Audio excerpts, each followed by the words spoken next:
Is Salesforce a good career choice in 2026? Salesforce is the world's leading customer relationship management platform. But is building a career around it still a smart move in 2026? Here is the full picture. The Salesforce ecosystem is vast and continues to grow. Beyond CRM, Salesforce now encompasses sales automation, marketing, service management, analytics, AI with Salesforce Einstein, and application development with the Salesforce platform.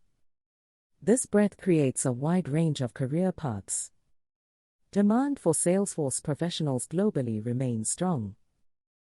Every organization that implements Salesforce needs administrators, developers, consultants, and architects to configure, build, and maintain it.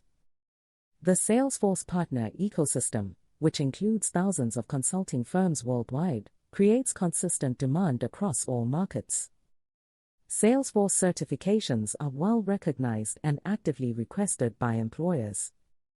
The certification pathway is well structured, from administrator to developer to architect.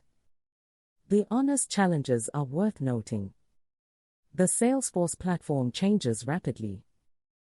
3 major releases per year introduce new features and deprecate old ones. Staying current requires ongoing investment. Entry-level Salesforce roles are competitive because many professionals have pursued the certification pathway. Differentiating yourself requires combining certification with hands-on project experience. Overall, Salesforce offers a well-structured career path, global demand, strong compensation at senior levels, and an active professional community. For people who enjoy working with enterprise software and business processes, it remains an excellent career choice.